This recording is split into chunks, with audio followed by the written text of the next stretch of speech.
We will move the American embassy to the eternal capital of the Jewish people, Jerusalem.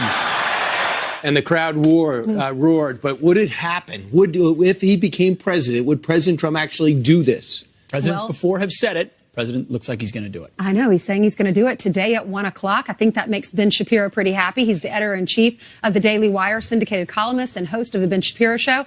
Ben, what are your thoughts? When did you hear that he was going to do this? Oh, I had heard actually sort of off the radar last week, and I'd kept it under wraps. I was pretty excited about that. It's obviously an act of not only political bravery, but moral courage to move the embassy, but just to recognize Jerusalem as Israel's capital. The absurdity of the U.S. policy suggesting that Jerusalem was not Israel's capital has resulted in idiocies like the fact that my niece, who was born in Jerusalem, it says on her passport Jerusalem, and then it doesn't say which country she's from. Jerusalem is only important to the world because of Judaism. It's important to Christianity because it was first important to Judaism. It's important to Islam because it was first important to Judaism. Jerusalem is mentioned hundreds of times in the Jewish text. Jerusalem is in the Israeli national anthem. The culmination of Jewish history really was in 1967 with the recapture and the unification of Jerusalem under Judaic rule. The freedom of Jerusalem was only assured, by the way, because of that Jewish rule. What President Trump is doing is not just a recognition of reality. It's also an act of political usefulness, because all of the negotiations that have been happening for the last 20 years,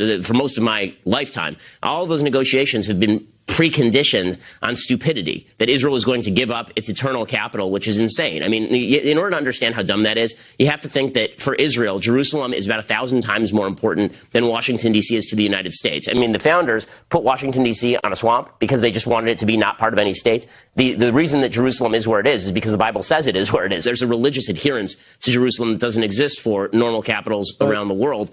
And for President Trump to recognize that this isn't going anywhere, that the freedom of Israel is just inherently connected with the freedom of Jerusalem, and that any negotiations that are to take place are going to have to be done by the Israelis themselves, and the Israelis are going to have to make decisions about what to do with their capital. Well, it's a ground shift, and it's a recognition of a reality that's necessary in order for real peace to be achieved in the region, not based on false stupidities that have been promulgated for the last couple of decades. So they have 6 months to actually do it. They have a 6-month waiver to actually do it. Monday was the deadline to actually make the announcement. So today, we're going to get it today officially at 1 o'clock. But it will remain a divided city. That won't change. Does that bother you? Well, I mean, it will remain a divided city because the fact is that the authorities have basically allowed terrorism to spread among the Palestinians, and East Jerusalem has largely been occupied by the same people it's been occupied for the last 7 decades, namely Muslims who live there. That part of the city is very dangerous. It's been very dangerous ever since I can remember, long before I was born. The fact is that when I visited Israel for the first time when I was 16 years old, Israeli soldiers had to guard us as we came out of the tunnels under the Western Wall into East Jerusalem, which, again, the capital of Israel. If you are a Jew and you walk into East Jerusalem, your life is in danger. If you're an Arab and you walk into West Jerusalem, there's no problem at all, which signifies exactly why Jerusalem should be under Jewish control and not under Muslim control. Well, when it has been under control in Muslim areas, it has turned into terrorist havens, to your point. But Ben, we want to get your thoughts on another topic. The Supreme Court heard opening arguments yesterday about a case involving a man who bakes cakes in Colorado and who did not want to, or made it based on his religious beliefs, make a cake for a same-sex couple. It went all the way to the Supreme Court, a wedding cake for the same-sex couple. My apologies. Your take on the implications of this case, which will be heard now. This case really isn't even about freedom of religion. It really is just about freedom of speech and freedom of association. So in this particular case, the baker not only was willing to make a cake for the same-sex couple, he was willing to make a cake for the wedding. He just wasn't willing to decorate it with pro-same-sex marriages. He also won't decorate cakes for divorce cases. He won't decorate cakes for Halloween, for example. This has nothing to do with religion. The question is, in your business, are you allowed to decide how you wish to use your skills and for which events you wish to use your skills? The question that I would ask to everyone on the left who opposes this baker, I mean, this is really an act of tremendous government tyranny. What I would ask people on the left is, let's say that you are a Barack Obama acolyte, you love the guy, and you write speeches for him. Let's say you're a speechwriter for President Obama. Can I walk into your business tomorrow and say, I now need you to write speeches for President Trump? And it doesn't matter if you don't like President Trump. The fact is, I have an equal access to your services, and you should be able to use your artistry for President Trump. Otherwise, you're discriminating. If you don't like that idea, you shouldn't like the idea of forcing a religious baker to violate his religious principles and violate his free speech in order to please you. All right. Ben Shapiro, thanks so much. Thank you, Ben. Appreciate it, Ben. And thanks a lot. President Trump making a major announcement. It's supposed to happen in about 45 minutes here. It's supposed to happen at 10 a.m. And that is it's an amazing thing. He's supposed to, the rumor is, not just announce that the United States' view now officially is that Jerusalem is the eternal capital of Israel, but also that he's going to move the embassy from Tel Aviv to Jerusalem. This is a great and brave thing to do. And I'm going to give you a multiplicity of reasons why this is a great and brave thing to do by President Trump. And not something, frankly, that I expected from President Trump.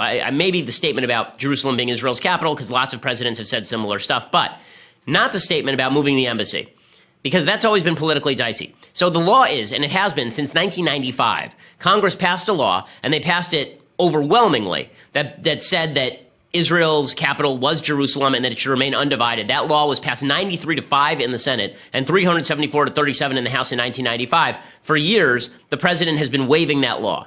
Bush did it, Clinton did it, Obama did it. None of them would actually build the embassy because they supposedly didn't want to undercut the peace process. But really what it was about is they wanted to cater to and surrender to the whims of the Palestinian Authority, a terrorist group, as well as other Muslim nations that were propping up that terrorist group. This was stupid policy. So let's begin with the facts, okay? Jerusalem is, was, and will be the eternal capital of Israel. Jerusalem is only important. The only reason you've heard of it, the only reason anyone cares about it, is because the Jews made it important.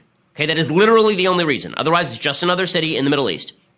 It was both the capital of the Kingdom of Israel and the site of the temple. It was the wellspring of Judaic thought for literally millennia. Okay, when I pray 3 times a day, Jerusalem is mentioned frequently in those prayers. Both Christianity and Islam value Jerusalem because Judaism did first. The dream of Jerusalem has animated the Jewish people for its entire existence.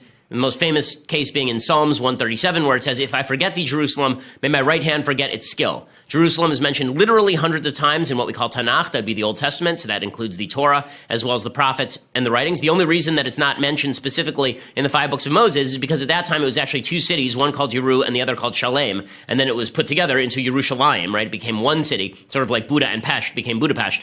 In any case, it's always been the center of Judaic thinking. It's always been the holiest spot in Judaism.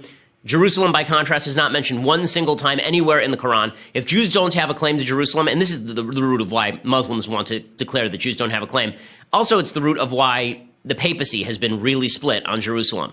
Right? There have been popes who have been pro the idea of Jewish sovereignty in Jerusalem, and then the current pope says that it should be internationalized, which is just insipid. Because if you have Muslim rule over Jerusalem, that means nobody else gets to come in. And again, Jewish sovereignty over a Jewish holy site seems like the basic notion is just moral, especially since Jews have maintained the holy sites of both Muslims and Christians in Jerusalem. If Jews don't have a claim to Jerusalem, they don't have a claim to anything. They have claim to nothing. If they don't have a claim to Jerusalem, there's no claim to Tel Aviv, there's no claim to Haifa, there's no claim to Yaffo, there's no claim to Akko, there's no claim to any other city in Israel if you don't have a claim to Jerusalem. Okay, that's fact number 1. And Trump is recognizing an established fact on the ground. Number 2, as I say, Congress has long recognized Jerusalem as Israel's capital, not just in 1995, this year. Because you're seeing a bunch of Senate Democrats now, oh, how dare Trump? How terrible for President Trump to say this. How could President Trump he's going to lead to a conflagration. Well, that's not what you jerks were saying literally 6 months ago. In June, there was a resolution that was passed on the floor of the Senate. It was passed 90-0. 0 dissenting votes, 90-0. Saying that Israel's its eternal capital is Jerusalem and it should remain undivided. Okay, 3rd point. Recognizing Jerusalem as Israel's capital recognizes Israeli sovereignty. Okay, Israel gets to negotiate on its own behalf. It's not up to the United States or any other foreign nation to negotiate on Israel's behalf with regard to its own capital. To understand how important this is, imagine that foreign bodies came in and told the United States that we had to give up Washington, D.C. Now imagine that Washington, D.C. wasn't just a city that was built on a swamp so that we didn't have to build it inside a state. It had been divinely ordained by God for the American people.